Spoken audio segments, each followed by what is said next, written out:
Hello everyone, welcome to Laws Forum. I'm Rohini and let's continue our evidence series. तो evidence की series में last topic था हमारा plea of alibi and आज का topic होगा plea of alibi के cases. That is Jayanti Bai versus State of Gujarat. Okay. So इस केस के important keyword जो है वो है section 11, then benefit of doubt, inconsistent with the fact and issues, section 11 of Indian evidence act and section 9 of भारतीय साक्ष्य अधिनियम। Okay, सो इस केस के फैक्ट अगर हम देखें तो क्या होता है कि एक मर्डर केस होता है जिसमें कि 9 अक्यूज्ड होते हैं। तो 9 अक्यूज्ड में से जो यहाँ पे 4 अक्यूज्ड होते हैं, दे आर, उसमें से जो 5 अक्यूज्ड होते हैं दे वर कन्विक्टेड एंड 4 जो अक्यूज्ड है वो एक्विटल हो जाते हैं। अब हाई कोर्ट में क्या होता है, high court also upheld the conviction of all the 5 of them. अब इसमें से जिनका अपहेल्ड किया था कन्विक्शन, उसमें से एक होता है जयंती बाई। जयंती बाई यहाँ पे अपील करते हैं सुप्रीम कोर्ट में बाय स्पेशल लीव पिटीशन। और किस ग्राउंड पे? Ground of एलाबाई। ओके, अब यहाँ पे जो अक्यूज्ड है दे डिनाइड हिज पार्टिसिपेशन। तो अक्यूज्ड यहाँ पे जयंती भाई क्या कहते हैं कि जब वो इंसिडेंट हुआ जिसकी चार्जेस पे उन्हें अक्यूज्ड किया जा रहा है, वो उस समय वहां पे प्रेजेंट थे ही नहीं। ही वॉज समवेयर इन दी, वो जो है he was in the election appeal filed by him before an additional development commissioner. तो ये उनके ऑफिस में विजिट करने गए थे उस दिन और उसके बाद वो जू गए थे।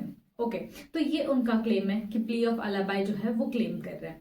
तो इशू इस केस में ये आता है कि क्या जो जयंती बाई थे, जो accused appellant, the accused appellant can help to have participated in the incident of an assault and as a member of unlawful assembly. तो क्या जो उनके ऊपर जो चार्जेस लगे हुए हैं वो जो है ग्राउंड जो अलाबाई का डिमांड कर रहे हैं, क्या वो सही है? ग्राउंड ऑफ जो प्ली ऑफ अलाबाई है। ओके, सो लॉ पॉइंट की अगर हम बात करते हैं तो जो वर्ड है यहाँ पे एलाबाई, मैंने लास्ट वीडियो में भी जो प्ली ऑफ एलाबाई टॉपिक कंक्लूड किया था उसमें मैंने बताया था जो एलाबाई वर्ड है वो लैटिन ओरिजिन से, जिसका मतलब होता है एल्सवेयर। अब जो प्ली ऑफ एलाबाई है flow from the section 11, currently हम बात करें तो सेक्शन 9 ऑफ बीएसए। ओके, सो यहाँ पे जो डिफेंस जो है अक्यूज जो ले रहा है on the basis of plea of alibi, so he was far away from the place of occurrence, that is a highly improbable that he would have participated in the crime। और जो दोनों जगह है वो आपस में बहुत ज्यादा दूर है, तो ऐसा नहीं हो सकता है कि वहां पे वो ऑफेंस कमिट करके फिर वो ट्रैवल करके सेम डिस्टेंस जो है वहां पे प्रेजेंट हो सके। That was practically impossible for him. Second is it is the only a rule of evidence that recognize the section 11 of Indian Evidence Act that fact which are inconsistent with the fact in issues are relevant। मतलब कुछ ऐसे fact जो कि inconsistent है with the fact in issue but still they are relevant। okay, then यहाँ पे जो burden of proof है वो जयंती भाई पे होगा कि वो ये प्रूफ कर सके ताकि उन्हें जो एडवांटेज है प्ली ऑफ एलाबाई का, बेनिफिट ऑफ डाउट है वो मिल सके। देन हम बात करेंगे बट वंस द प्रोसिक्यूशन, यहाँ पे अगर एक बार प्रोसिक्यूशन जो है वो सक्सीड हो गया in discharging its burden, then it is an incumbent on the accused taking the plea of alibi to prove it with a certainty as to exclude the possibility. तो यहाँ पे जो है प्रोसिक्यूशन जो है उसका बहुत इंपॉर्टेंट रोल होता है कि वो डिस्चार्ज करे जो burden.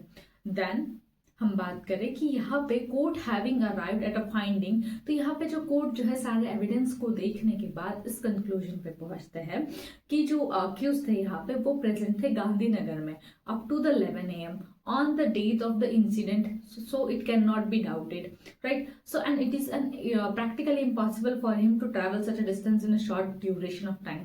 So the Supreme Court का judgment इस पे क्या रहा कि we are of the opinion that accused appellant is entitled to the benefit of doubt। अगर आपको benefit of doubt मिल गया तो you cannot be convicted for the offense, क्योंकि criminal law का क्या प्रिंसिपल है, you have to prove the things beyond the reasonable doubt। अगर थोड़ी सी भी preponderance of possibility भी exist करती है so you cannot convict that person and his appeal thereof, उनकी जो अपील थी वो उन्होंने अलाउ करी। देन जो रेशो है यहाँ पे इस केस का, तो सेक्शन 11 जो है Indian evidence act, presently section 9 of BSA, when the fact not otherwise relevant become relevant, the fact not otherwise relevant are relevant। So if they are inconsistent with any fact in issue or the relevant fact, that is a first part. Second क्या कहता है, if by themselves or in the connection with the other fact they make the existence or the non-existence, या तो वो क्या proof कर रहे हैं existence, या तो वो प्रूफ कर रहे हैं not existence of any fact, they are highly probable or improbable. ठीक है, तो इस केस में जो फाइनली इनकी अपील अलाउ हो जाती है और ये प्ली ऑफ अलाबाई के ऊपर एक जो हमारा केस था that is Jayanti by versus state of Gujarat case. I hope आपको ये केस समझ में आया होगा. Thank you so much.